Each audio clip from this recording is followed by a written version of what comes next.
បងប្អូនមានមកហូបបាយនៅខ្ញុំថ្ងៃនេះឆាផ្កាខាត់ណាបងប្អូនចាផ្កាខាត់ណាខ្មែរយើងខែនេះមានលក់ច្រើនណាផ្សារនៅចិត្តផ្ទះខ្ញុំបងប្អូនចាចុះខាងបងប្អូនដូចខាងខ្ញុំដែរអត់ខ្ញុំគិតថាដូចតែគ្នាទេបងប្អូនឲ្យតែខែហ្នឹងខែ12ខែ1ហ្នឹងគឺសបោផ្កាខ្មែរយើងបងប្អូនចាបើផ្កានាំចូលវារៀងដូចថាពណ៌សរៀងតុនជាងអញ្ចឹងណាបងប្អូនចាអានេះជាផ្កាដែលប្រជាជនយើងដាំដុះនៅក្នុងប្រទេសយើងចាខុសគ្នាបងប្អូនចាមើលតែពណ៌និងផ្កាក៏ខុសគ្នាដែរចាហើយថ្ងៃនេះខ្ញុំនឹកឃើញថាទិញផ្កាខាត់ណាមកដូចថាចង់ឆាហូបម្ដងអញ្ចឹងណាបងប្អូនចាពីព្រោះកូនខ្ញុំឲ្យតែដល់ដូចថាដល់ខែដែលមានផ្កាខាត់ណាច្រើនហ្នឹងពួកគាត់ដូចថារំអុកឲ្យធ្វើម្ហូបអំពីផ្កាខាត់ណាបងប្អូនចាពេលខ្លះទៅខ្ញុំយកទៅស្ងោរចាប់ឆាយខ្ញុំដាក់ដែរបងប្អូនចាពេលខ្លះបើសិនជាខ្ញុំមានដូចថាផ្កាច្រើនអញ្ចឹងណាបងប្អូនចាថ្ងៃណាទិញបន្លែមកដូចថាមានផ្កាខាត់ណាហើយត្រូវនឹងខ្ញុំស្លចាប់ឆាយខ្ញុំដាក់ទាំងអស់បងប្អូនចាដាក់ផ្កាខាត់ណាដាក់ស្ពៃអីចឹងទៅចាម្ល៉េះហើយកូនខ្ញុំដូចថាគាត់ជួយចិត្តហើយនឹងចាំរសជាតិថាឲ្យតែមានផ្កាខាត់ណាពួកគាត់ជួយចិត្តហូបចឹងណាបងប្អូនចាកូនបងប្អូនដូចកូនខ្ញុំដែរអត់ចាកូនខ្ញុំឲ្យតែឆាផ្កាខាត់ណាគាត់ថាហូបអត់ហូបបាយក៏បានដែរចាហូបលេងបងប្អូនចាអញ្ចឹងខ្ញុំគិតថាចំណង់ចំណូលចិត្តខុសគ្នាចាដើម្បីកុំឲ្យវែងឆ្ងាយខ្ញុំចាប់ផ្ដើមធ្វើបងប្អូនចាខ្ញុំដាក់អំបិលស៊ុបបន្តិចប៊ីចេងបន្តិចលាយឲ្យហើយបងប្អូនចាដើម្បីយើងឆាតែមួយផ្លែតបានហូបហើយនេះជាម្រេចបន្ទាប់មកគឺទឹក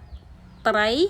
ចាទឹកត្រីខ្ញុំនេះខ្ញុំធ្វើដោយខ្លួនឯងវីដេអូពីមុនណាបងប្អូនចានេះជាប្រេងខ្យងចា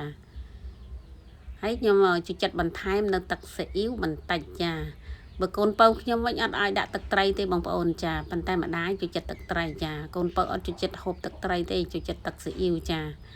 នេះជាស្ករត្នោតបងប្អូនចាស្ករត្នោតខ្មែរបើបានស្ករល្អដូចនេះឈ្ងុយល្អណាស់បងប្អូនចាពេលដែលស្លទៅមិនថាឆាមិនថាស្ងោរបងប្អូនចាក្លិនវាដូចថាឈ្ងុយឥឡូវឃើញថាគ្រឿងក្រៅខ្ញុំដូចថារៀបចំដាក់ចិត្តគ្នាខ្ញុំចាប់ផ្ដើមឆាបងប្អូនដាក់ប្រេងឆាចូលបន្តិចហ្នឹងឲ្យដូចថារៀងក្តៅទៅខ្ញុំចាក់ខ្ទឹមសឆាវារៀងឈ្ងុយបន្តិចទៅណាបងប្អូនចាទើបខ្ញុំដាក់សាច់ចូលចាបើមិនតាន់ឈ្ងុយខ្ទឹមទេកុំអាចដាក់សាច់ចូលបងប្អូនបើឈ្ងុយខ្ទឹមហើយយើងដាក់សាច់ចូលទៅដូចថាវាក្លិនសាច់ហ្នឹងក៏វាដូចថាកាត់ឆ្អាបដែរបងប្អូនចាឥឡូវខ្ញុំឆាវាមួយផ្លែតសិនចាមុននឹងខ្ញុំដាក់គ្រឿងដែលខ្ញុំលាយរួចចាឥឡូវដាក់គ្រឿងដែលខ្ញុំលាយរួចមានប្រេងខ្យងទឹកស៊ីអ៊ីវទឹកត្រីម្សៅស៊ុបប៊ីចេងម្រេចអីហ្នឹងគឺដាក់ចូលចាស្ករអីហ្នឹងដាក់ចូលតែម្ដងបងប្អូនចា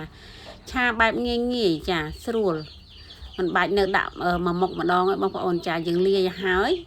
ដាក់ចូលឥឡូវ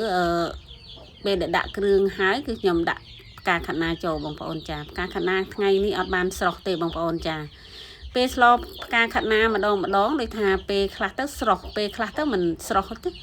ពេលណាប្រញាប់ឬអត់ស្រស់បងប្អូនចាឥឡូវខ្ញុំដាក់ទឹកបន្តិចទៅខ្លាចខ្លោចរួចហើយ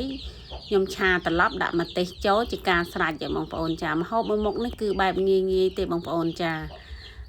ឡូវខ្ញុំរោយដើមខ្ទឹមដែលកាត់រៀងវែងហ្នឹងបន្តិចទៅអូតែប៉ុណ្ណេះ